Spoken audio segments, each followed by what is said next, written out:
while your family weak.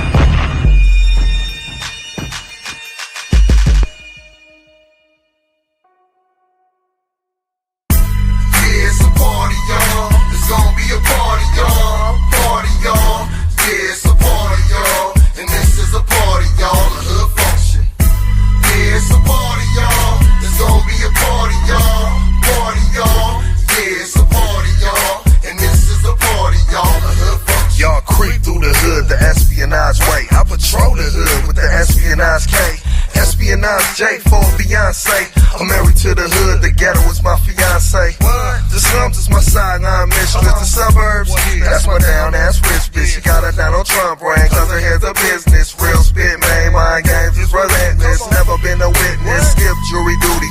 Trick, it's your duty to give jury for the booty.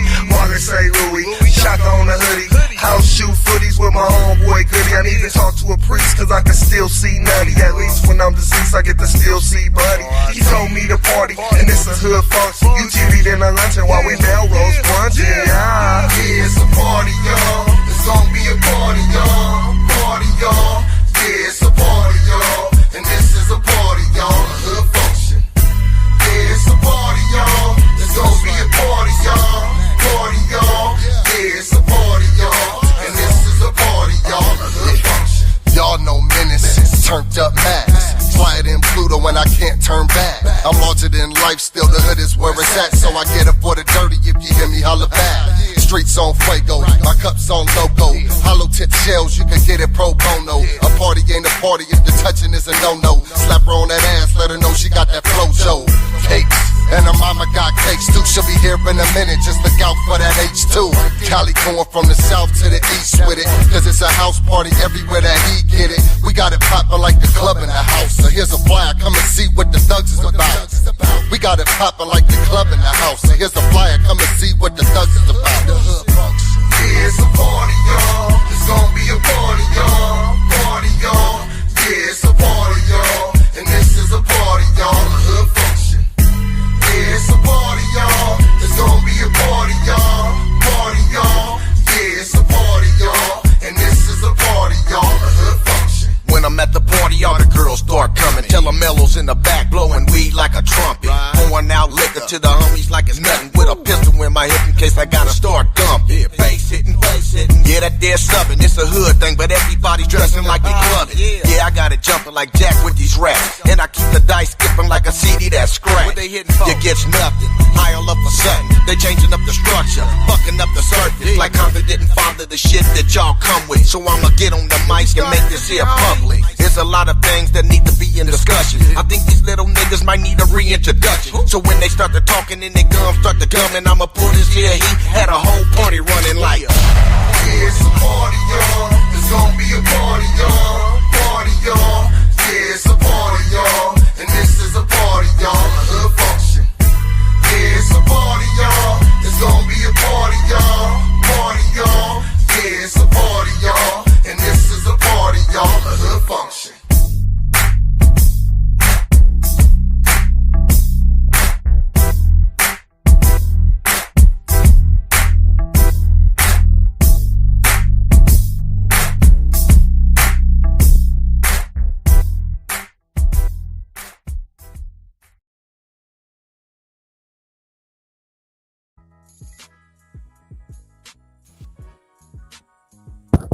One, two, 1, 2. What up, y'all? This is Set in the West. I said, let me go ahead and give everybody a little bit of little music for your Saturday. Welcome, y'all. This is Wolfgang Amadeus. I'm the captain of the ship. I'm the host. This is Set in the West. Yeah, that was the hood function. Shout out to Mad G on the production. I remember when we recorded that. I was at my like old studio. That was special. Special Hood Idol, and my boy Menace, not Compton Menace, but Menace.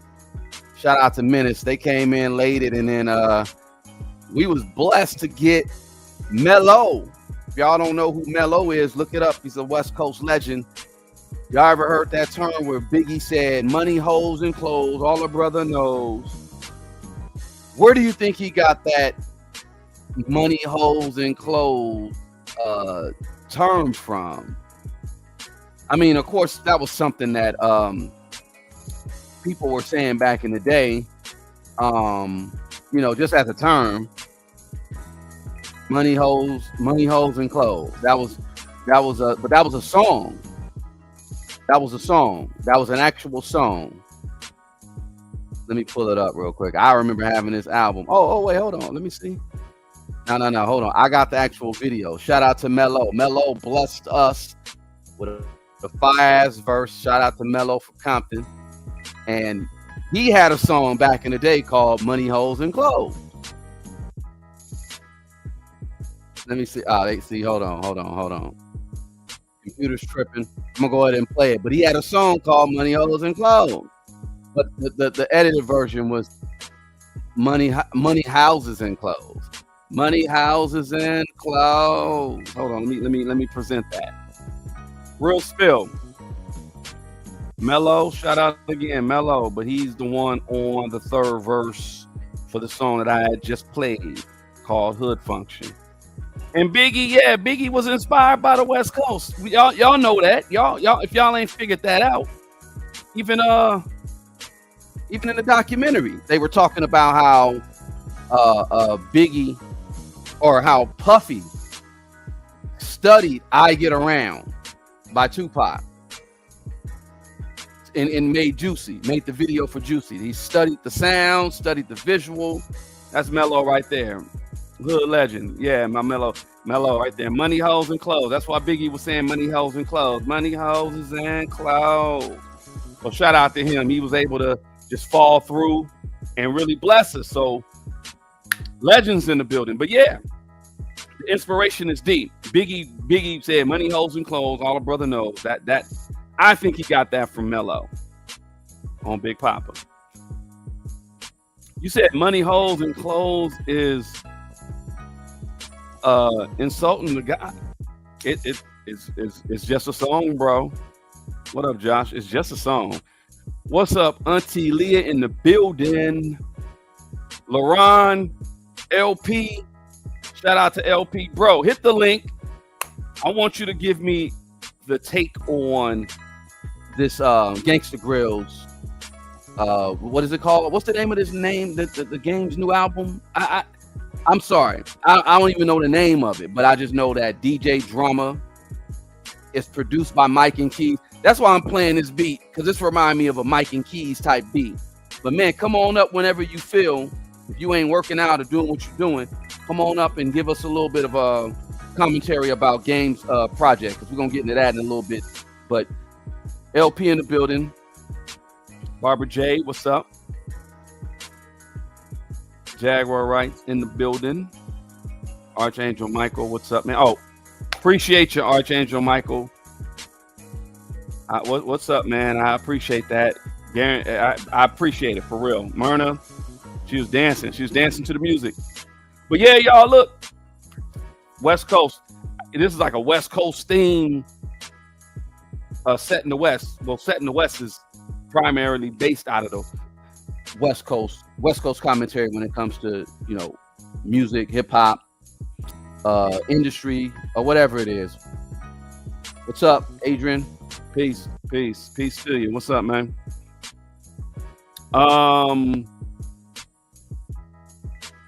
You say what? Y'all got some dedicated mods? Yeah. Appreciate you. If you subscribe, yes, thank you. Appreciate it. If you want, I'm gonna put the link for. I'm gonna make it available. Y'all want to come up and y'all want to give me some commentary, because it's a couple of things, right? First, let me talk about Snoop and his death row business. Well, let me not say first. Let me talk about it, because there's a lot of things that's coming out on a lot of these artists nowadays, and primarily on the coast, in LA specifically. There's a situation where Snoop, and let me minimize myself because Snoop is in. It's a lot going on with Snoop right now. Snoop purchased Death Row Records, and I think he has the masters, but he does not have the publishing. And Daz, his cousin, has made a whole lot of claims, y'all. Like, Daz is like, look, Daz said Snoop tried to trick him out of his publishing. And for those who don't know, Daz has done has created a lot of good contributions to Death Row Records. So just for the West Coast in general. So shout out to Daz. He's a dope producer. He's a dope artist. He was doing some stuff with Jermaine Dupri, and he says though Snoop though is trying to get him out of his publishing, because for those who don't know, publishing is the key. Publishing is where you get what you get. You try to. Who is that? Auntie Leah, what are you talking about? This is that. Well, okay, all right. Yeah, that's the one that tried to reach out to you on Facebook. She can feel free to hit the link. I think she's been trying to get a hold of somebody in particular. Come on and chop it up with me. You can hit the link. Nonetheless, though, publishing is where you get everything when it comes to the money. Now, you can own the master recordings. For those who don't know, the master recordings, they used to record everything on like 2-track or Ampex, like digital reels. And a lot of it got burned up. A lot of original recordings from like long time ago got burned sometime back at Universal Studios, man. And that's unfortunate, because you really can't get that magic back when it comes to the recording session. So everything that Death Row did, everything that Death Row recorded, of course, was recorded to these, whatever. And those are important, because that's what you need to manufacture or reproduce albums and remix and digital master, all that good stuff. It's very important. But when it comes to the publishing, that's the business side. Daz wrote a lot of stuff. Daz wrote a lot of stuff for Death Row, and primarily Tupac. Produced a lot of stuff for Tupac. I'll say that. But Daz's particular issue that he's had with Snoop right now, it's involving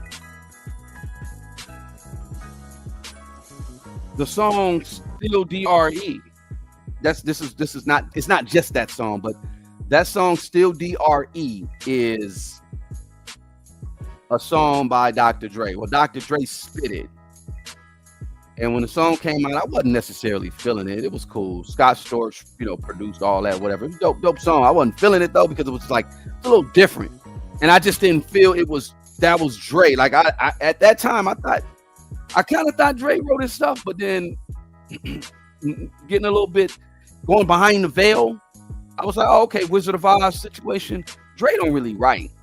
I think Cube was writing Dre stuff when he was in NWA, whatever Dre put out there. Just like the song with Still DRE.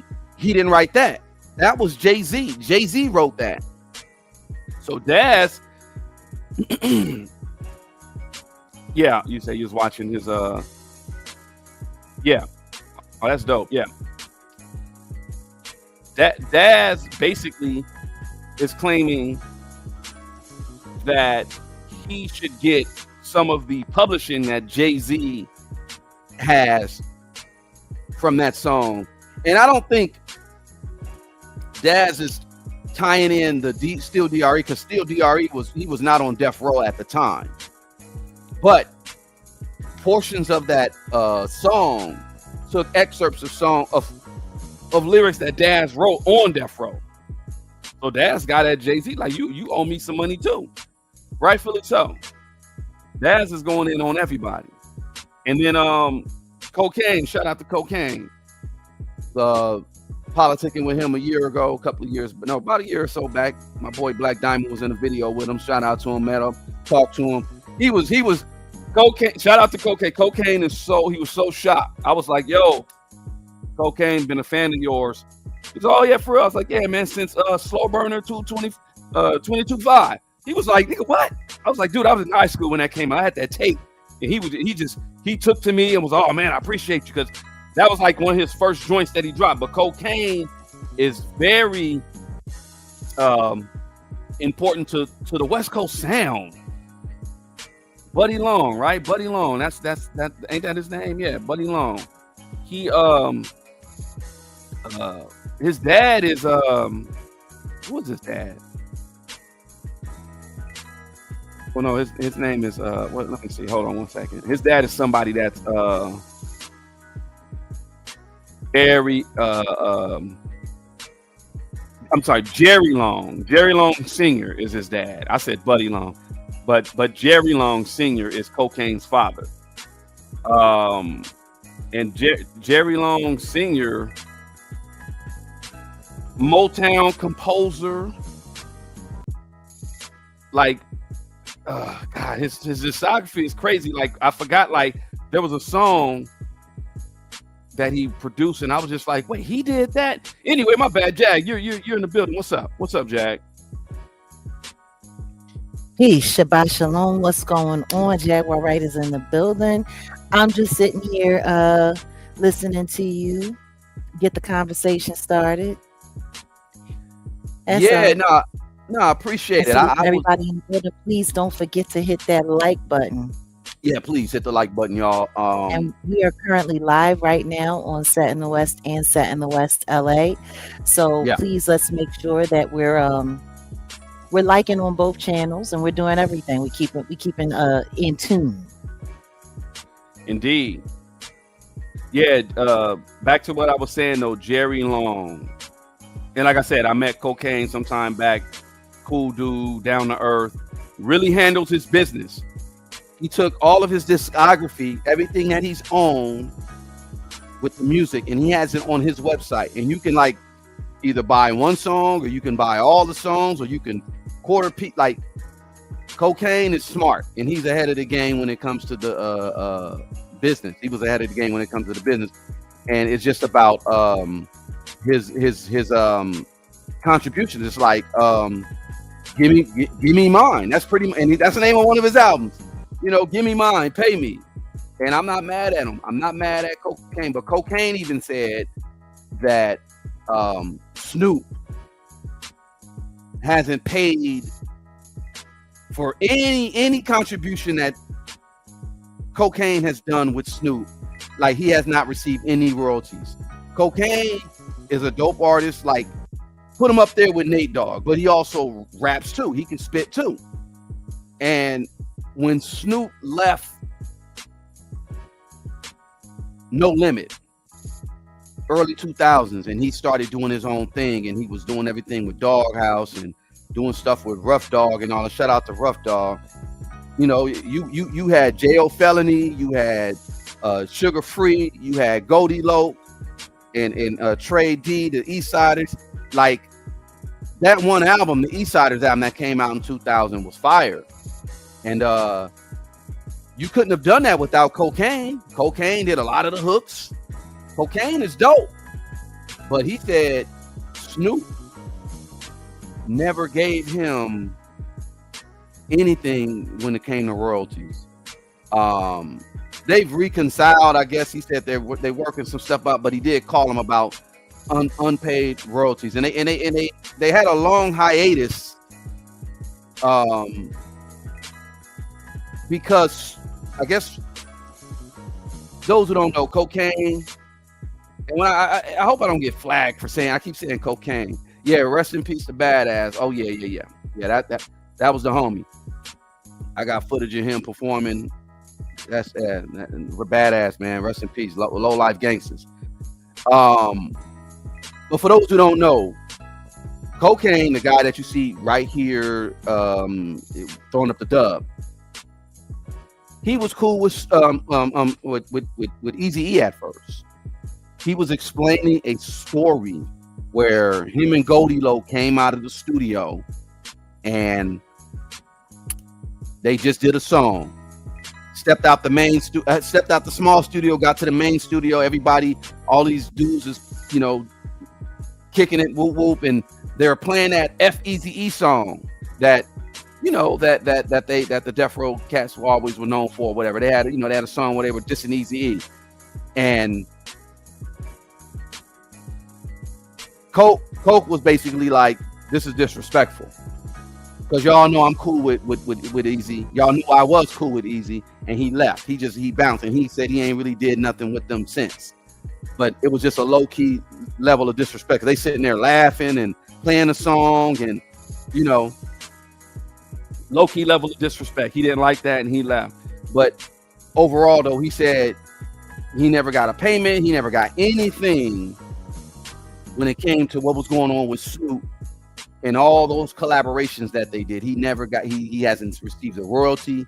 He hasn't gotten anything. What do you think of that, Jag? I mean, it sounds like par for the course. Like, it is so standard for people to get robbed in this game. It is so standard for your own people to be the ones robbing you. It's just standard. Like, there are very few people that I can say that I worked with that didn't try to jerk me. And there is like a 60% ratio of those who did jerk me. Mm-hmm. And they were the persons that I worked, closest with. So what I'll say is, when it comes to this whole situation, I'm not surprised.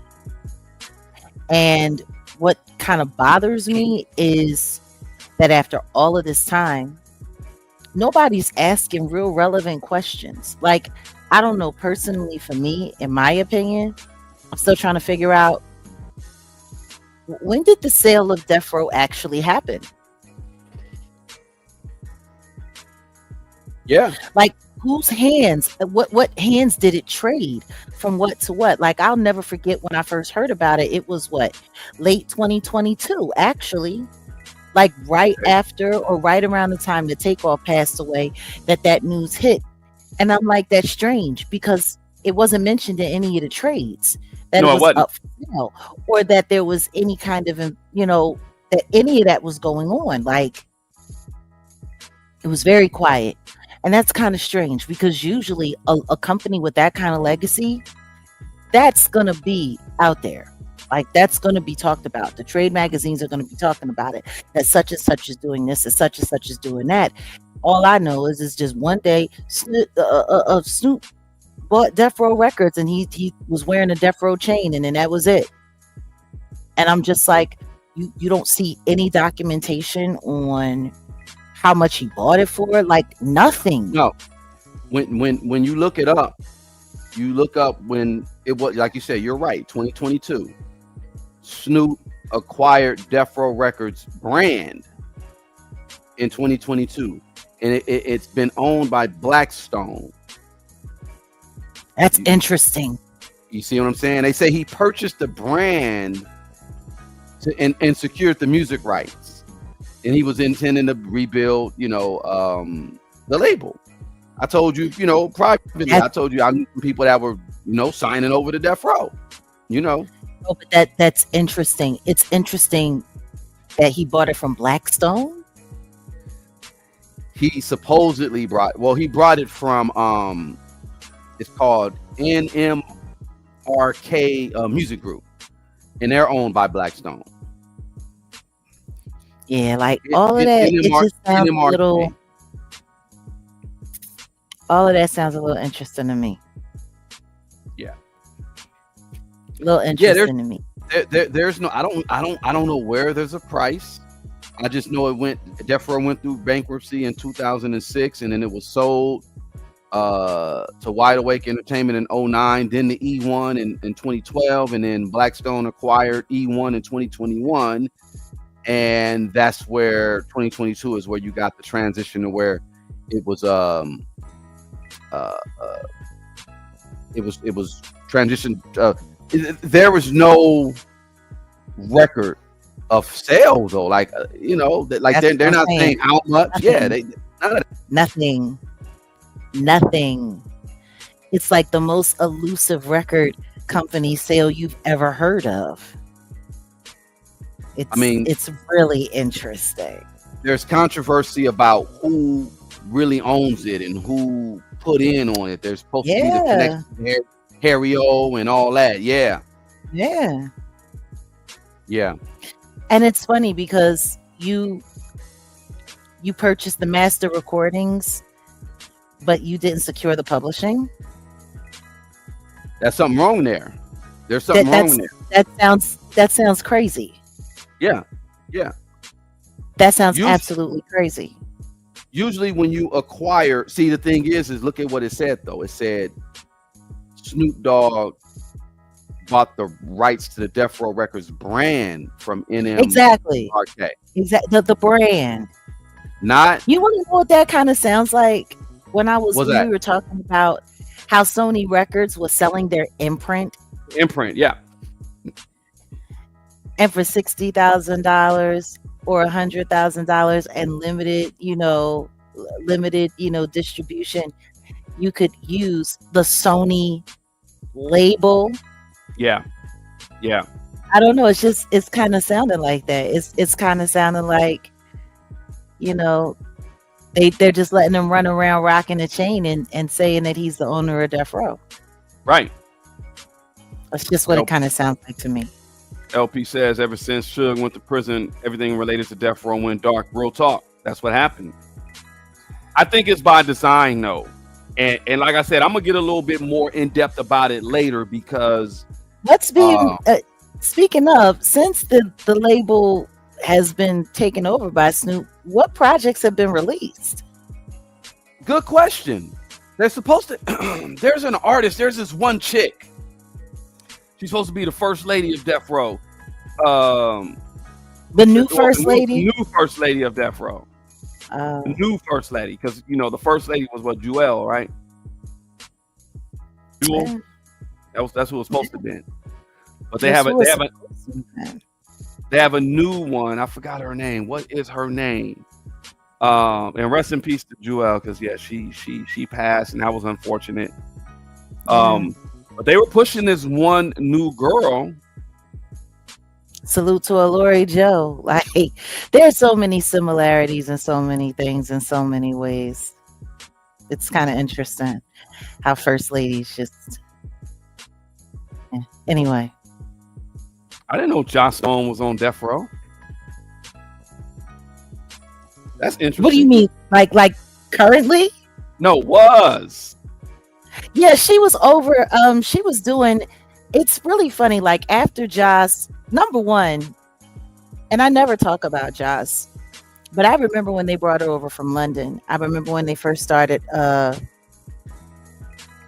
G-rooming her, and it was really wild because Beyonce, all of us, we were using the same rehearsal studio in New York, and she was singing, and everybody was so like, blown away by her. And it's funny because she instantly got swapped out and replaced with Adele. Wow. But after her dissension from the media spotlight, she was with Raphael Sadiq. Oh, really? Yeah. Like they were together. Wow. And he was producing for her. And I guess that was during when she was signed at Death Row. Wow.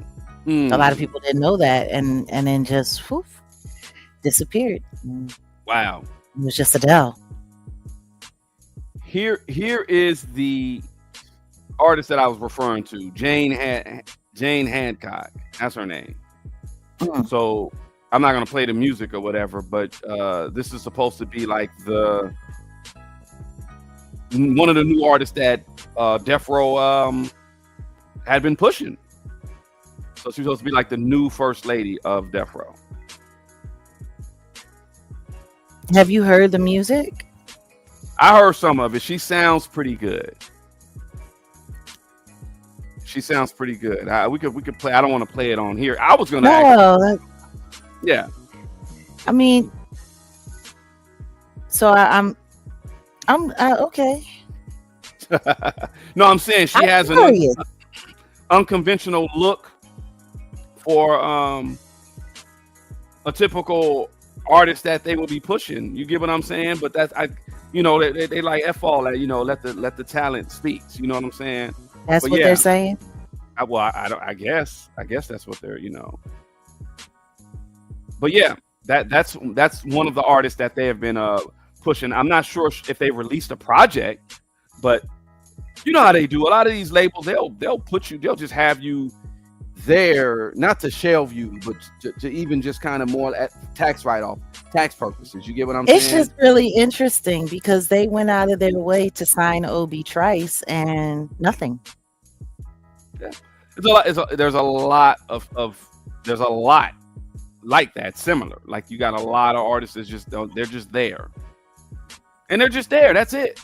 I don't know. I guess, if you, that's the funny thing about the music industry. And even you could, I guess that's different from like film studios or whatever, because a label could have you and have you in the studio doing all types of songs, and okay, depending on what you got musically, they could put you on a tour, or they're gonna promote this, and they're gonna put this song in the James Bond film. So then they know in like 9 months that movie is gonna be out, the song's gonna blow up, whoop, and then that'll just send you on a trajectory. It's like, but if you're I understand all of that. Trust me, I know marketing campaigns. I get it. I've had a few myself in the past. But I know. The thing is the business really doesn't operate like that anymore. No, it's different. That's what I was about to say. It doesn't operate like that anymore. Things move so quick, like a trend. Like it's like they'll have a song out, but then it'll be trendy, and then it'll just die out. Like, and that's why I don't pay attention. That's why I don't pay attention. Like, it's all fast food. It's all like micro. I can't deal with it. Songs don't breathe. They don't live anymore. They come and they go. They come and they go. And it's like there's no sustainability there at all whatsoever. Nah. Music doesn't matter anymore. Unfortunately. Stuff moves so quick. I think that's part of the reason. That's part of the problem. Music doesn't get to sit. You don't get to live with an album anymore like how it was back day. Everything, like you say, it's microwavable now. It's nothing like, oh dang, this is even Sade's last album, which came out over 10 years ago. I'll play that. Soldier of Love album. Yeah, quality music. I got that in the car. Come on. Yeah. Quality music. You really don't. There's really not a lot of quality. It's like it's so okay. It's manufactured. It's like conveyor belt. Push it out. When it gets to the point where you got AI artists charting, music doesn't matter anymore. Nah, that's unfortunate. And neither do the artists. The artists don't matter anymore either. Like, if you look at some of the biggest artists right now, they're streamers. Yeah. They're streamers. Yeah. Like, I had no idea who the D4VD person was at all until that girl came up missing. Mm-hmm. Until they found that girl. I had no idea who he was. If that girl was still alive, or if nothing had ever been found in his car, I still wouldn't know who he was. Yeah. Because the streaming culture is a whole nother subculture. and it's all about the streams now. And I think that's why we have so many artists that are getting podcasts, so many artists that are going into the blogospheres and the blog space, so many artists that are looking for ways, because the truth is how in God's name are you supposed to market your music if you're not marketing it in the streaming realm? Like that's it. That's what it is. Like, it's wild. Like, even record labels, they're choosing what they're doing and what they're pushing based off of social media numbers. Yeah. And a lot of that's not even real. It's not. It's not. When you look at how many bots they have running the internet space, they're literally pushing projects based off of like 45% to 50% phantom numbers. Yeah. Yeah. Speaking of what you were saying about manufactured, manufactured. Let me get off into this topic real quick. The Game just dropped an album. Well, it's a mixtape. So the mixtape is called what? See, LP is supposed to come up here because LP had something to say about the Game's DJ Drama Gangsta Grill mixtape. But what is it called? I think it's called Every Movie Needs a Trailer. Yeah. So that's the name of the project. Gangsta Grill Game featuring DJ Drama. All the production produced by Mike and Keys. Shout out to Mike and Keys. Production is dope. That production is fire. But I still haven't listened yet. Well, okay. Honestly, I was supposed to listen to all 18 songs. I will listen to the rest of them, but I listened to the main 18 songs on a mixtape. 18 songs, and they're all songs. They're not like two. No, my thing is, how do you got a mixtape with 18 songs? That's an album. Well, so I heard America's Nightmare. I heard Chrome Hearts on the second verse where he kind of took a shot at Kendrick.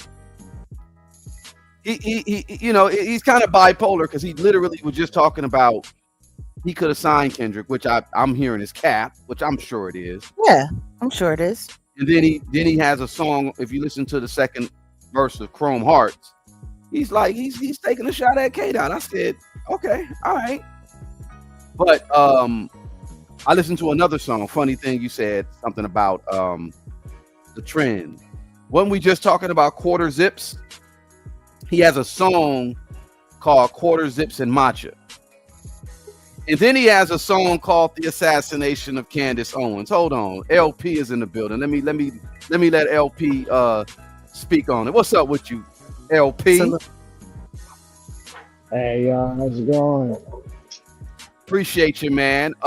Everything is good. I said you're the perfect guy to come in and give your critique of this Game album. Now, let me tell you this.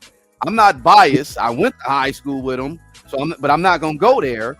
I'm not biased because I wasn't hella impressed. Game's best album to me, he only got one classic album, and that's the documentary. The first one. That to me, that's it. And then I'm not saying he's a whack rapper. I'm not none of that. Game can spit. Game is dope. But he be killing me on certain stuff. And this project, I was surprised. It was pretty decent production wise. But what do you have to say, LP? Because I know you have a different idea, take on it than me. You know, it's funny, man. Like, because this is a man that I used to look up to. He was one of my favorite rappers, and his antics is kind of losing like respect that I have for him. You know what I mean? You know, as a kid, like I wanted to be just like him. Mm-hmm. But at the end of the day, I can only be myself. Indeed. But the thing is, I don't understand that his bipolar ass would do all this shit now. Because I know he's gearing up for the documentary 3 that's going to be coming out next year. Yeah. So, you know, when he crossed the line when the whole Kendrick and Drake beef. So you started a random beef with Rick Ross, knowing that you have ties with that nigga. That doesn't sit well with me. And then on top of that, he dissed Ross on Drake's behalf. Yeah. That also didn't sit well. And I had the conversation with you, Wolf, about that last year.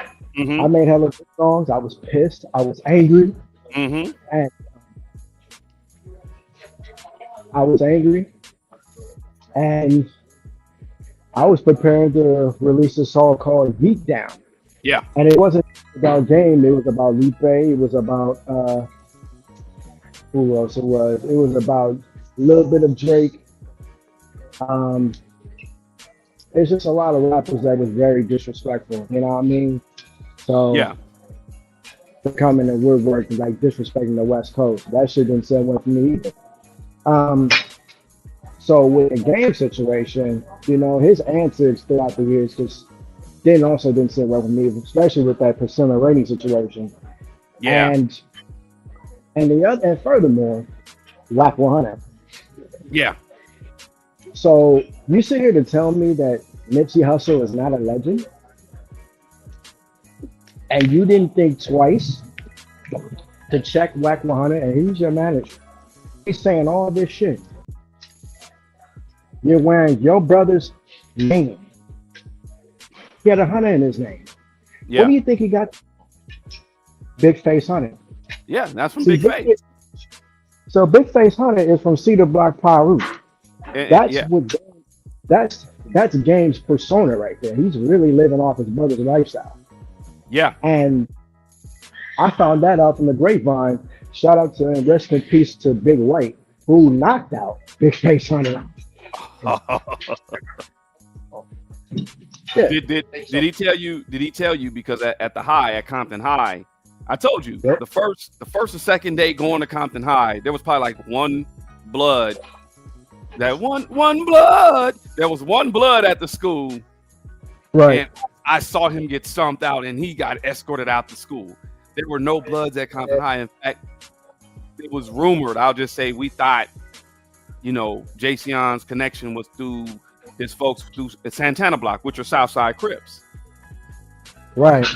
So, that's where his mother from, I believe. Exactly. So it threw me off when I saw him coming out and he doing all the bloods. I was like, wait. I thought you was. But it makes sense. Listen, it makes sense now because, you know, before he got on with Dre, he was running with Diddy. Heavy. Yeah.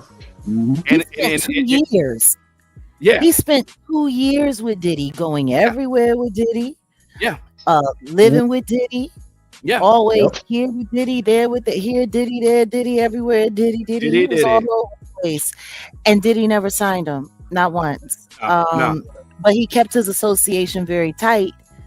He must, because when his daughter just a few years back was 12 years old, they had her breast looking like she was 21 years old, half naked, face full of makeup, a 12-year-old girl at the twins' Sweet 16 birthday party in New York.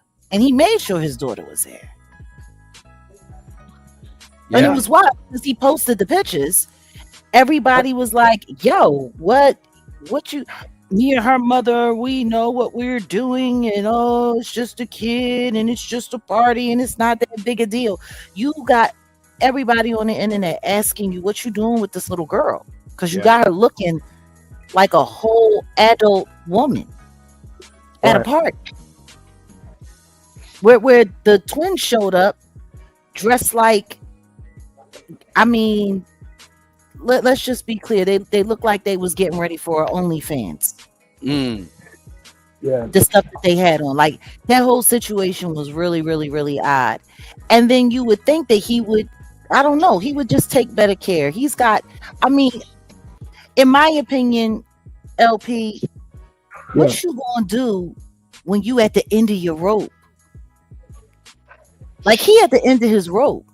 Yeah. How he gonna argue with Whack 100 when Whack 100 was essentially keeping him on hip hop life support? Because the truth is well, nobody worried about him and everybody had him faded. I mean, for crying out loud, he was just on IG apparently auctioning off 16s. And then he took the post down. Yep. Then he took the post down because a bunch of young rappers started coming forward saying, hey, I bought a verse from him. He never gave me the whole verse. I bought 16 from him. I only got 8. Or he didn't I never clear it. got He didn't clear it. he didn't clear it. He didn't do this. He didn't do that. So he ended up having to take that post down. And now you're doing you trolling Candace Owens' name to get people interested in what you got. Like he's got a lot going on. He's got a lot going on. He finally had to come up with that money over that house because of his essay case with that girl. Like he's got a lot going on. I was gonna get on to that about the Candace Owens thing because he has a song called "The Assassination of Candace Owens," and if you want me to just play her response to that, or because I wanted to get LP's opinion of the project. Or in fact, hold on, let me just play because this was some. And shout out to Dewan B for calling it goofy because that's what it was. This was some goofy-ish. He went ahead and did a song called "Assassination of Candace Owens," and he just said, he wasn't talking about her per se. He was just no. He said the song wasn't about her at all. Well, he did. He did say something about her, but not directly. I don't know, but this was her response, and this is a problem. Who is a hip hop rapper, is releasing an album, and he has a song on his track list in this upcoming album that's entitled "The Assassination of Candace Owens." I'm having like the best year ever or something. I don't know. No, you're not. Why the game? Why is it got to be song number 13? What's going on? This better not be predictive programming. Okay. We know how Hollywood gets down. Okay. We're reading your books. Anyways, he was asked this exact question, why? And he gave an answer. And here's what the game had to say. So you got this new mixtape dropping. And then there's this like one track called The Assassination of Candace Owens. Yeah. Why that title? Because recently I've been seeing like conspiracy theories and about Candace Owens from herself, self-admitted. She feels like people are conspiring her. So what it was is more so an assassination of the character. So I just used that because it was like current news, but it's not. The song is not about Candace. Oh, okay. So it's just a little bit deeper than okay. Yeah, I'm a rapper. We use metaphors, Okay, but are you worried about Candace coming for you about this? I mean, I'm not worried about Candace. But then again, you got to hear the song. Okay, so she'll understand if she hears the song, maybe. I mean, the thing is, she said that people were trying to assassinate her. So all I did was say it too. You know what I'm saying? So again, the song is not about her, but Candace Owens, man, she real smart, really intelligent woman. But if she comes for me, I mean, it is what it is. It is what it is. There's beef in these streets, okay? There's beef in these streets, and you better be scared because maybe I am coming for you, okay? I could be coming for you. I might drop a whole album. I might drop a whole mixtape too, okay? Anyways, I think it is a form of flattery. Obviously, I'm friends with Ye, and he makes music, and they do use a lot of metaphors, so I'm not offended by this. Do I love the timing? Could I get a break for 6 months, maybe, and not have that title be there? Sure, but I'm totally okay with this. I think it's kind of cool. I actually kind of think it's cool. I hope. Oh God. So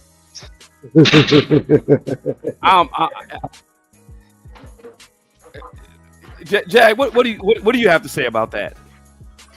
I'm friends with Ye and he makes music, and she is still, with all of her anti-Semitic rhetoric, had a word to say about him and his time with the rabbi. Yeah. She hasn't made one mention of that. She's just is oh well, I'm friends with Ye. I'm friends with Ye, and guess what? Ye is also friends with Diddy. Yeah. Yep. Like Ye is also friends with Diddy. LP, what's your thoughts? What do you have to say? What do you think? Oh man. Okay.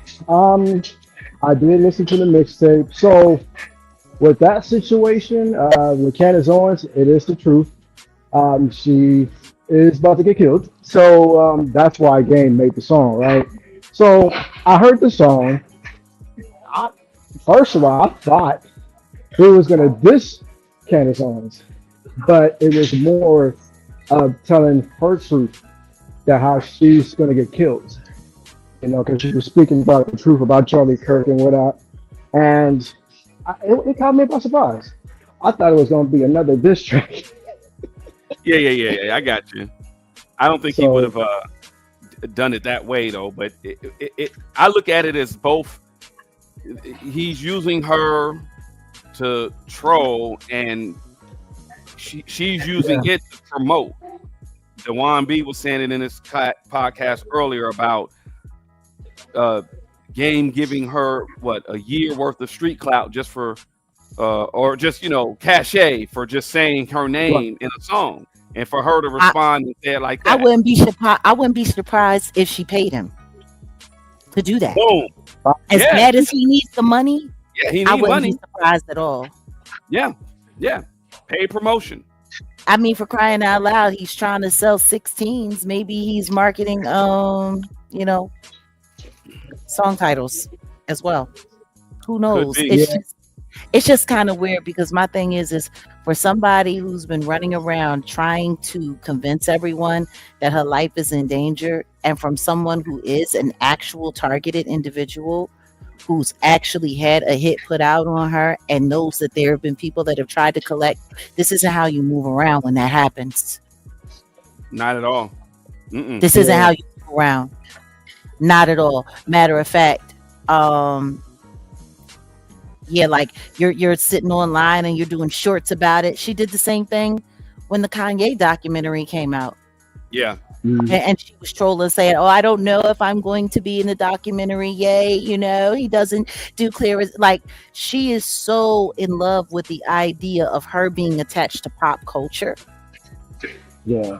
And it's crazy, because what's really crazy is just a couple months ago, she was busy taking that footage that they were passing around on Vlad of Tupac when he was at the Performing Arts High School. Yeah. When he was a kid, and she was telling everybody that he was a gay rapper. Yeah. Yeah, that didn't sit well with me. No, I'm just saying, this is Candace Owens. So you say that George Floyd died from the Fetty Wap and not from the man who's currently right now in prison serving time for taking his life. You say that Tupac is really a gay rapper, and you take some old out of context footage that comes from another disinformationist who I believe is attached to the intelligence world and wants to see, our black heroes and our black legends just drugged down into the ground. You know what I mean? And now, like I'm trying to figure out how Game thought that repping her in any way was a good look. Goofy. Like how does he explain that part? It's not like, to me, her wearing those White Lives Matter shirt automatically just puts her you don't get no cachet with the culture, because her wearing you're not the culture. Her promoting and pumping up Kanye to make that move, to pull that trigger. Like, it's all there in his documentary. She was pumping him up. And now he's coming forward saying, "Hey, I'm back on my medication. I apologize. I made a lot of bad choices while I was manic and out of my mind. But you was doing that while the White Lives Matter thing happened with Candace Owens while you was allegedly now out of your mind." You could go apologize to Dr. Molina and all them for that. Like if you went to the Jewish community to do that, I mean, you done some disrespectful stuff. But Candace, nah. Like Yeah. I don't see it as being a good look. Promoting someone's lightweight assassination warning. I don't see like people is playing a whole lot of games. People is playing in people's faces, and it's funny because I'm supposed to believe that TMZ was actually looking to get a soundbite. It's all set up. No, I'm just saying I'm supposed to believe that of all of the people that they stalk and all of the stuff that they do, that they was looking for the game for a soundbite. Well, they could have asked him about Camp Riley, that she said that, you know, the people who were orchestrating her unalivement were training the person who unalived Charlie Kirk at Camp Riley when there's no Camp Riley. He don't even know nothing about that. He probably don't even know nothing about that. Like he said, the song ain't about her. It's just she said it, so why can't he say it? Like, yeah. Anyway, LP, I'm not gonna hold you. What's your take on the whole project? Because like I said, I heard maybe less than half. I'm gonna listen to the rest of the half. But what's your take? Let me sit back and listen. I want to hear this myself. Well, so the mixtape is called Every Movie Needs a Trailer. Right. So I guess it was an idea that's, you know how the New Line Cinema logo, they use that as the cover. It's funny that he's collaborating with DJ Drama and Mike and Keys for this project. Where he should be focusing on Documentary 3, but I kind of understood that because he said it on an interview that was releasing an album. And there was a song that was supposed to be, speaking of Kanye, it was supposed to be a song from Crack Music. Remember the song Crack Music from Registration? Yeah. It was supposed to be. That's that crack music. Yeah. So he was supposed to do a sequel to that on his project, but they had to take it down because they had to get the clearance and stuff like that. So copyright issue. Yeah. I'm disappointed in that. So it is what it is. But the project, it's actually fire. It's actually fire. What I didn't like, he's always known for this, mocking every rapper. That's all he does. Name drop. That's always been the thing. So there was a song called Left Out. He actually imitated the fuck out of Kendrick Lamar. I was like, dog. Really? Which one? Which song? Left Out. It's called Left Out. Okay, Left Out. I'm gonna check that out. Okay. I was like, dog, really? I'm sorry, but yeah, I still listen to you, but dog, this ain't it. I love the song, but it's like you could have did it original way, like your own voice, but I mean, it's his voice. You know, imitating rappers is not good. So he's almost doing some karaoke with the style. Because look, this is the problem that I had from what I heard on the songs that I've heard. He tries to do this style where he's like triple floors, and it doesn't work. It's not. I know he's trying to reinvent, like the game could spit. Can't take that away from him. Lyrics, dope. Right. But I think he's trying to fit in, and he's trying to get in, and do something new. I don't know. Now, so this type of beat that I'm playing right here, it's if you hear it, it's the sway back and forth. It's the old school. It's boom bap almost, right? Right. So the new stuff though is like the newer, trap or whatever you want to call it, new hip hop. It's not a back and forth. It's more like this, right? So I get wanting to try to flip your style and try to do, like it didn't work. I gotta find the song to specifically point out that, and it was irritating to me. He kept doing it, and I was just like, I'm not feeling that, yo. I'm not feeling that. But that's just me. Yeah, I mean the project is dope because it's Mike and Keys and DJ Drama, obviously. But so, and the crazy thing about this, the good thing about this project, he has Mozzie on it. Oh, okay. Yeah, he has Mozzie on Blood Tears, and I was like, that's actually pretty dope. Nice. And the thing is, this whole production is basically like the Griselda style. Yeah. Which is cool, but that's not game. We all know that's not. I know. I was about to say, to me, it sounds like what he was trying to do was get what Nas got with Hit Boy. Yeah, and it's not gonna work. It didn't work. No. But now there's another record. 11. I forgot what song that was sampled. But there's another sample that's by Haley Williams from Paramore. I forgot the name of the song. They used the same hook for this song, and I'm just like, you could have picked any other hook to sample other than even your own shit. See, that's what's wrong with rappers nowadays. They over here sampling other people's hooks and shit, lyrics and shit. Why you don't sample your own shit? Because they have no original thought and they copy and paste everything. See, this is why, like, originality, they don't even sample their own music anymore. I come from an era where when still tipping was a thing, you know what I mean? With the Texas through sample lyrics, Mike Jones back then from still tipping lyrics, you know what I mean? That's how I got my style of music, just continue with that. So that's a lost art that you don't even sample your own shit. People don't even sample their own lyrics anymore. And there was another song, I think it was from he actually did sample his own lyrics from West Side Story. I forgot what song that was. I believe it's either Chrome Hearts or Cartier and Cartier. One of those two. Well, Chrome Hearts is the one. The Chrome Hearts is the one where he kind of dissed Drake and Kendrick, if you ask me. Really? What was that sample?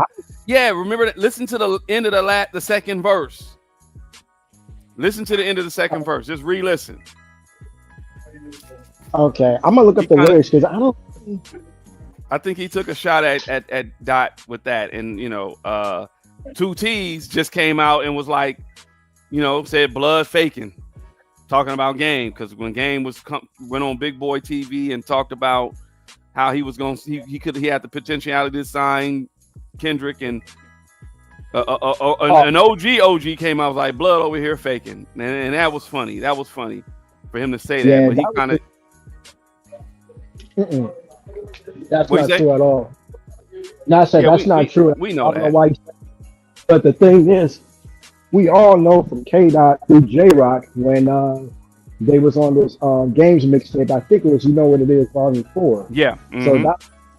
So that's how everybody knew K-Dot through J-Rock, because J-Rock was the artist of TDE.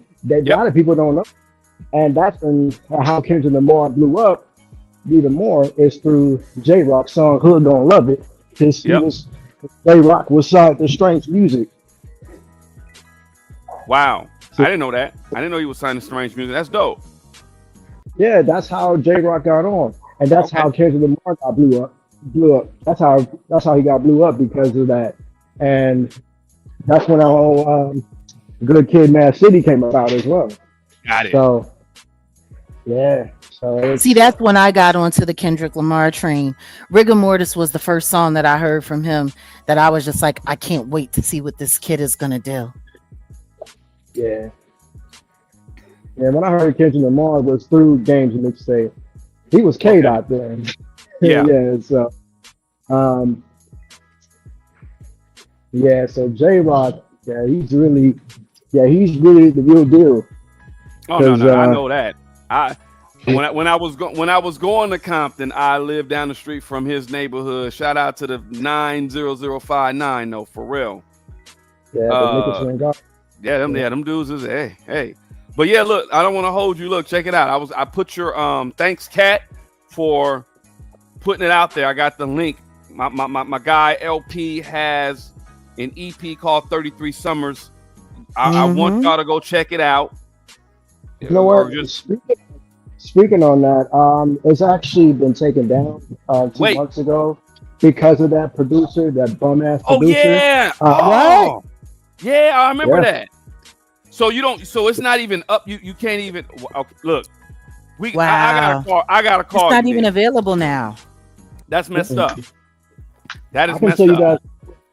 I can tell you guys real quick. So there was a song called Pierce Street, and that's when the music video was out and everything. So I shot the video at the gym, and this dude came out of nowhere with the, hey, I'm one of the producers of the song. We got to talk. And then saying that my producer stole the melody and whatnot.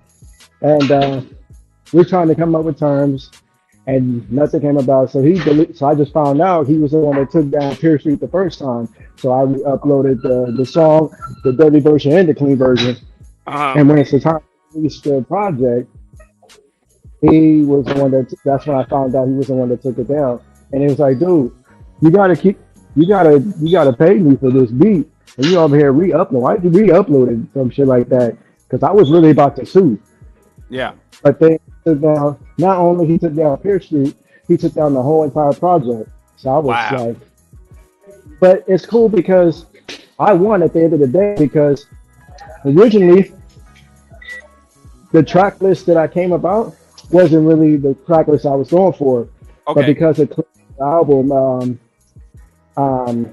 Let God Sort Him Out, I had to change my approach, and I had this tagline, "This is highly triggering," and it was about him. That was a warning shot to him. So basically, I won. Yeah. No, we still got to get a bar or two, or just give us a way to support it, because we want to promote you. So if you ain't got it up or whatever, just let everybody know where they could get your music in general. Well, it's gonna be up pretty soon, because I got some special things coming up with the project, and I'm also working on a second project called Politicians. That's going to be released on my brother's birthday, which is February 16th. Nice. Yeah, so the thing is, the song, it hits different. It was about him because of his passing and whatnot. So shooting a visual to that, because this is very personal, and telling the story how he died, and how that's how my side of the story, how he died. So it's going to be very special. So and then I'm working on Feminine Trade 2, dissing these red pillars. Oh damn.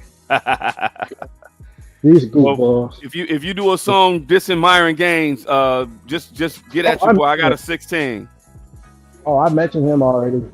I was like, with the album Priest exposing Myron, he's a bitch. So that's what that line is. So and that's facts. And that's facts. So yeah, that visual is coming up too.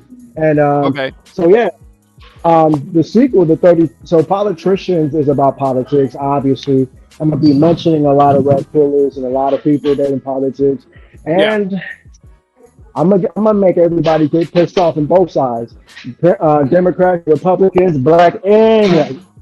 I'm gonna piss everybody off. There you go. No, that's what's up, man. I'm gonna mention Lily Gaddis. I know everybody has a lot of hates towards her, which is understandable, but all the other rhetorics that she spoke on, I'm gonna touch on that. So I have a song called "The Curse of a Nigga." Okay. And speaking of Game, I'm gonna be referencing one of his songs from his LAX album called "Letter to the King." So that's gonna be a sample from that. Yeah. So so it's gonna be very different. I'm gonna have a song called "Criminal" because it's about attacking people of color, not just black, but Latin too, and just people of color and indigenous Indians. That nature. He was calling people criminals, so that's another thing that needs to be addressed. So and you and Jag are part of this project because I'm gonna be having conversations about everything. And So I'm making it to like clips or podcasts of some sort. And then shout out to my guy Sabir Bey. He's going to be a part of this as well. He's going to be on the song with me, and a couple of people that's going to be on the song with me as well. That's going to be part of this. So this is going to be, this is going to be big, especially for politics. Yeah. So yeah. So No. Sabir, he's a Philly guy. Shout out! I was about to say, shout out to Sabir Bey. I remember him from Hidden Colors 1. I know he's a Philly dude. Yeah, hip hop dude. That's what's up. Yeah, that's my guy, man. So he's a hip hop head for sure. You know what I mean? So, yeah. So it's like, all right, so, but yeah. yeah. When well, I'm gonna have to chop it up with you this week, just in general, anyway. But then, let's reconvene. If the project is coming, the next project coming out February 16th, we definitely gonna be here for it. So yeah, man, we got you. Yes, sir. I appreciate it, man. You know, I support y'all. I come in, try to support as I can. You know, just tune in. You know. Yeah. So, Appreciate it. All right. Yeah, anytime. All right, cool. Got LP and his take on the mixtape. He likes it. I think a lot of people overall are gonna say maybe they like it because it's something that you don't normally hear now. They like now. I'm keeping it a buck. The stuff nowadays, the music nowadays is just trash for the most part. Even when you got singers, pop songs, R&B, they all sound the same. That's real. So I appreciate Game for coming out and doing something. He not doing nothing whack because I ain't saying it's whack. I'm just talking about the certain cadence that I was hearing him spit. I was just like, come on, man, I'm not feeling that. I don't like that. Let's be honest. If you got DJ Drama and Mike and Keys, you can't lose. That's the project you're listening to. You're not really listening to him. And True. My thing is for someone who was known for his style, for someone who was known, because Game had a style. Like, I think the last feature that I heard him do where I was just like, oh, it's good to hear him, just flow. I believe it was on an Ace track, one of Ace's tracks. Goodness, why is his name slipping me? Anderson .Paak. He did a collab. Yeah. I think it was on the Malibu album. And I'm like, and I'm just like, you know what? This is cool. He's just vibing. He's just grooving. He's not trying to, just boom. Like when you start trying to I don't know what to call it. I don't want to say imitating the future. It's just really, I think a lot of niggas just be on some, I'm trying to fit in, and bringing up Kendrick, or even if he was low key dissing Kendrick, that's what you got to do when you're trying to find a way to make yourself relevant again. Like if you're truly relevant in what you're doing, you're not taking shots at a kid who you gave an opportunity to. You know what I'm saying? Yeah. Like that's what's kind of weird. Yeah. That's kind of weird, especially if that kid ain't even talking about you. It looks real desperate.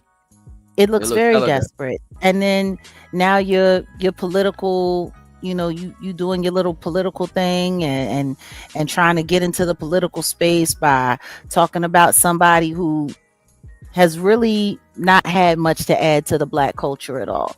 Like I think he's just kind of just leveraging whatever relevance he had left in hopes to create some kind of something, hoping that this next project that he released doesn't tank. Well, LP put that 18 songs on a mixtape though. 18. Well, listen, because LP he said at the end of the day, Patricia Rainey's gonna own the mixtape royalties. Well, she see, God don't like ugly. She's the young lady who put that suit on him, and he ended up having to pay her $7 million or something like that. And apparently, I guess he has to lose his house. But for years, he's been hiding allegedly hiding money through WAC 100. And I guess, you got to reap what you sow. You got to pay. So yeah, like he's probably going to do a project. Yeah. And yeah, I heard he got a new manager too. Yep. I heard that as well, LP. But yeah, I'll just say it like that. He's going to be doing what he's desperate because he needs that cash. I need that cash. You making fun of me talking about yep. Give me that cash. I need that cash. Give me that cash. I mean, that's hip hop. That's all the hip hop. It's not just him. Oh yeah, they all need the cash. I need the precious. But let me say this real quick. Let me pull this up real quick, y'all. I thought this situation. I remember this situation. DJ Quick, shout out to Quick. One of the most. He's a genius. He's a freaking genius. I would say he's West Coast. He's what the West Coast. He's what Rakim is to the East Coast. What the West Coast. He's like the equivalent of a Rakim, if you ask me. But he can play a freaking shitload of instruments. But I got much respect for Quick. I heard it was a situation that happened about his son unaliving someone. And I thought it was strange because I was like, what part of the game is this? But his son he was convicted of unaliving someone, and this a couple of days ago, yesterday. And I saw him tweet something, and I was like, oh damn, Quick be going live on YouTube now too, man. So I try to catch him every so often. But they said, the son, I'm reading here, the son of DJ Quick was convicted Thursday of second-degree unalivement for the shooting of a pound of a man in Downey over 3.5 years ago. So David Marvin Blake Jr., who will turn 31 on Friday, was found guilty of 1 count each of second-degree unalivement and pound from a motor vehicle, according to the LA DA. So jurors found Jurors found true gun and great bodily injury allegations against Blake, who faces up to 40 years to life in state prison, according to the DA. So he'll be sentenced on the 6th of February. The charges stem from May 25th, 2022. I do remember this.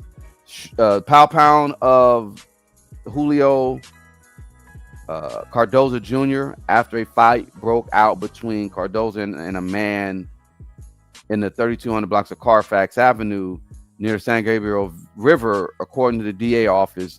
Blake, who was in a car nearby, fatally powed Cardoza, then drove away, according to the DA. The 33-year-old victim, who suffered multiple pow wounds, unalive or expired that day at the hospital, according to the records of the medical examiner, the ME. And I remember that he was arrested the next day, and that's pretty much it. And then they talk about his father right there at the end. But yeah, shout out to Quick, and sorry to hear that about your son. I didn't know the whole depth.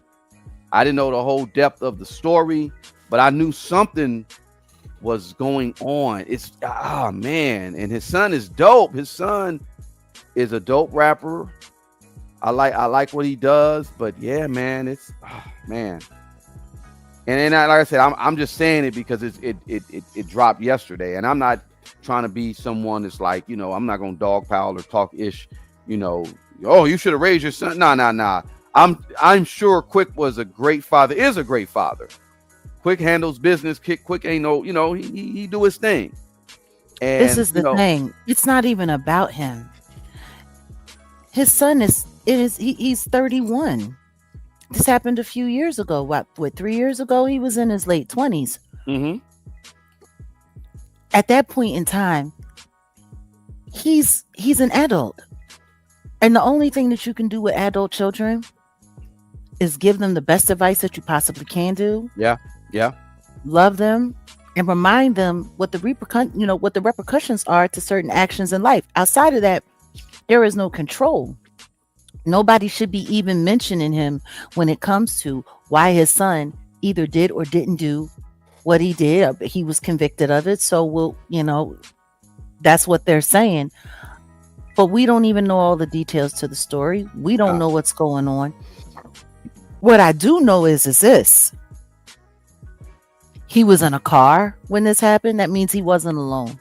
So the question is what kind of influences did he have around him? Yeah. You know what I mean? Yeah. And that's the thing that we really need to be imparting on this Gen Z generation with these people in their 20s. Like, sometimes the people that you hanging with really don't have your best interest at heart. Nah. They really don't.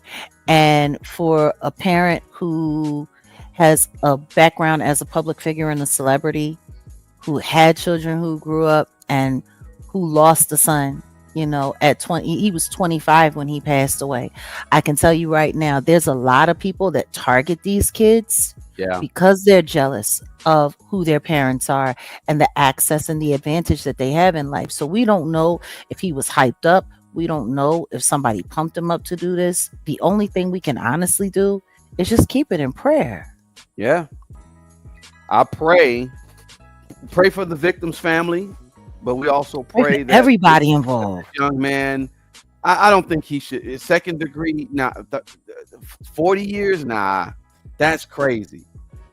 I mean, there's a difference. There's different degrees. Second degree, first degree, then you got manslaughter. Way less time. I just pray that it works out, and like you say though, we don't know the whole story. We really don't. And exactly, and we will not believe the hype. But shout out to Quick, prayers up for your son, bro. And it's what it is. Nobody looking at Quick crazy. They shouldn't. You shouldn't look at Quick crazy because, like you say, that was a grown man, and Quick did what he did to provide for that man. But and we don't know the influences of the people that were around him at that time. We don't know. We don't know. And but it's wild because if Quick wasn't his father, I guarantee you this story would have never made it to the news. Oh no, it would have just been another ninja in jail. It would have never made it to the news. Another ninja did something to another person and throw that ninja away, throw away the key, lock him up. Which kind of makes you ask the question, what's good with Quick? Yeah. There was issues with Coolio's kids being targeted by law enforcement and stuff was going on. I remember that. Rest in peace, Coolio. I think people tend to forget the other side of the game when you run afoul of the industry in some way, or when you haven't, capitulated or fallen down, and bowed down to certain people. Sometimes members of your family are targeted. So we have no idea. Yeah. We have no idea. That's why I said prayers. My prayers to him because this can't be easy for him. No. But that's all that I have to say. I will do another.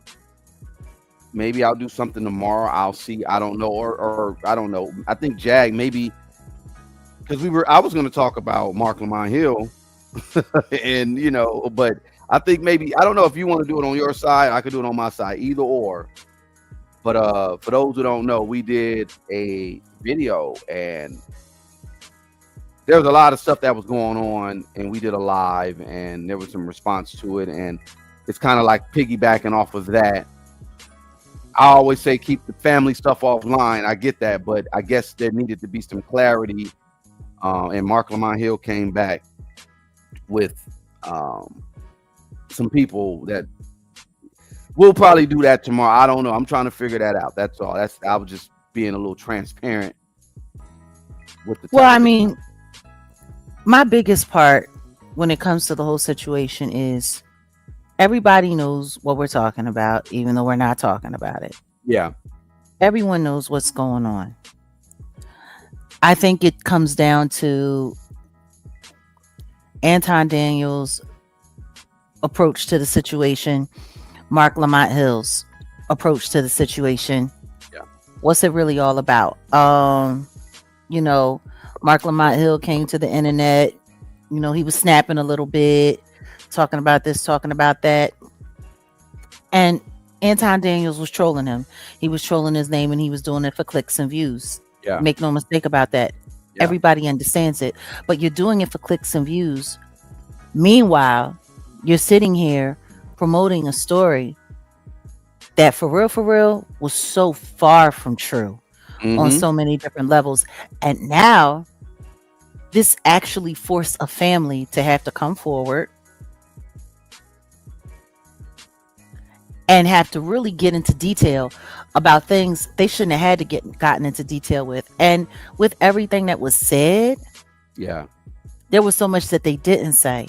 So at the end of the day, when are content creators going to just start taking more responsibility for how they're creating their content? And that's really the issue that I have with it. Yeah. Because look, when that Anton Daniels video first came out, there were certain things that I asked and I told you I questioned that I knew was cap, that I knew wasn't.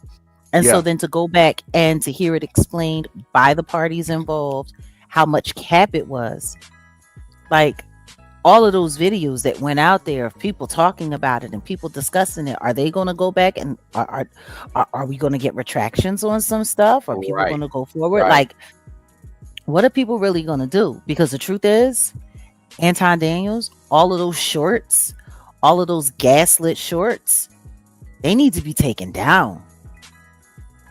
They need to be taken down. Like Anton Daniels, like for real, I'm still not understanding how people aren't coming after his platform for some of the stuff, especially the things regarding someone's deceased child. Yeah. That just went too far. Yeah. But yeah, we might talk about that tomorrow morning. I think that's what I wanted to just maybe it should be a members only conversation. I'm not sure. Oh yeah, we can do that. Okay, members only. Let's just do it. Members only. That's what we'll be doing. Okay, let me ban your bitch ass, you bitch motherfucker. Sorry for cursing. Listen to me.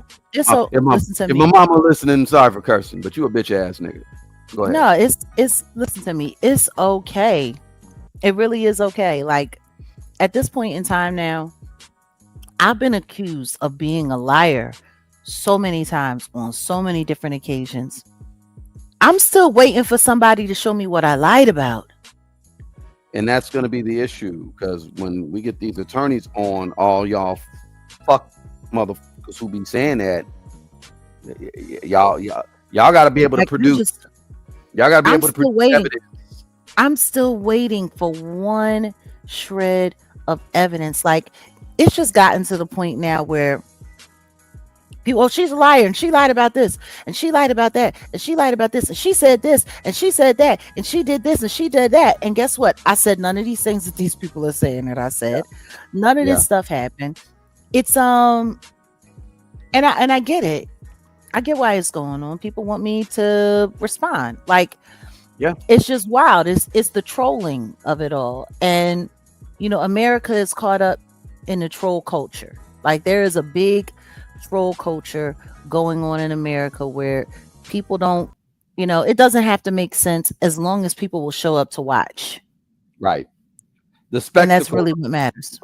Yeah. And it's crazy because who would put theirself in the amount of danger that me telling the truth has put my life in?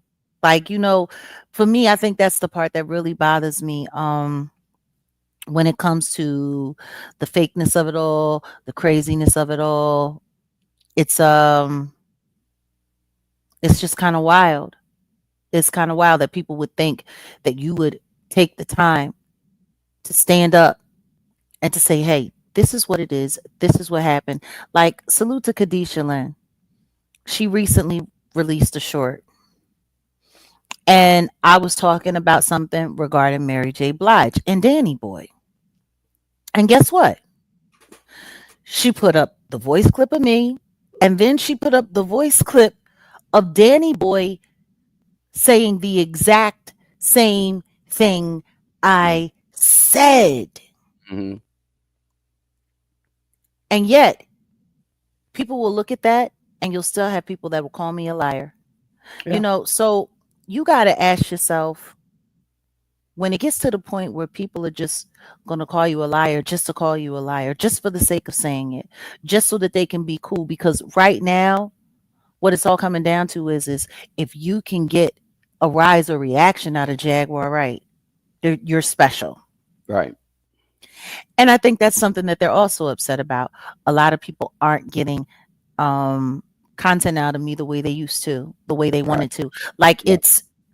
I think a lot of people don't realize, like, for a long time now, the main content has been finding a way to start a beef with Jaguar Wright and to get Jaguar Wright to bug up on you and to get some crazy wild soundbite of something that I said or something that I did that people can go and run around and try to convince the whole world and the whole public that I'm this nuts crazy person. I think for a lot of people it's like, damn, Yeah. it's not working anymore. Right. Damn, what are we going to do? Damn, she's not this, she's not that. Meanwhile, people have the audacity to call me a liar. And Tasha K is all over the internet. Still. Yeah. Still lying her ass off. Like content creators literally sitting there challenging me about asking questions on why nobody is holding her feet to the fire about that lion ass Ja Rule story. Right. And I'm going to tell you why they're coming after me for that. Because that's how these people eat. See, they're the liars. All of them.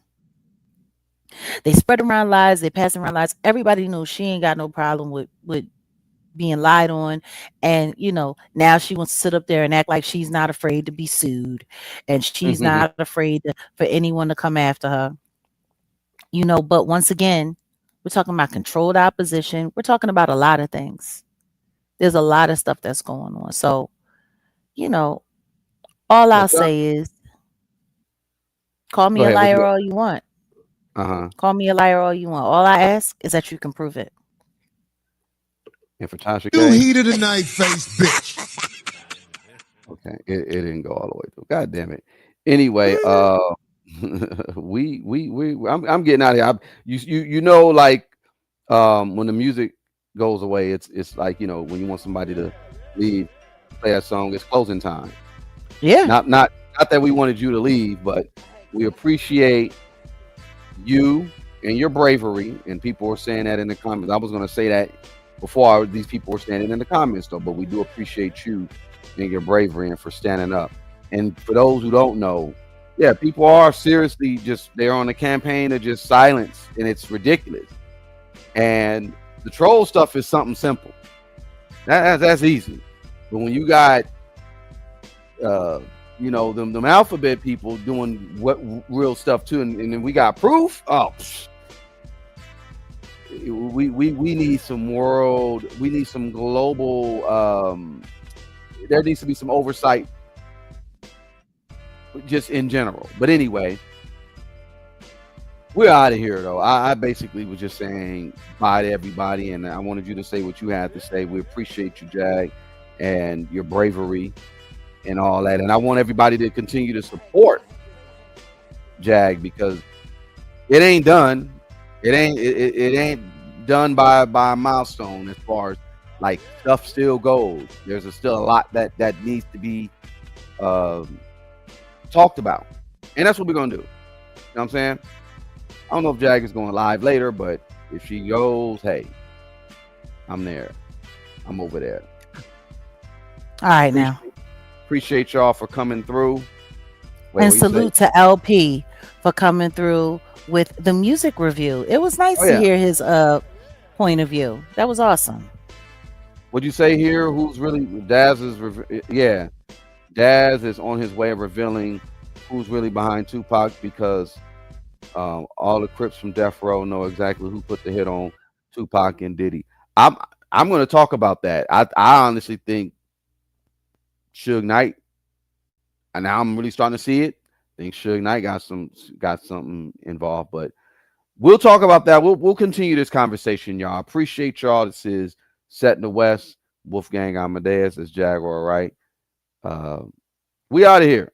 Peace. Wolfgang eating sheep, only plan for kicks. Have your sleep 6 feet tucked in while your family weeps.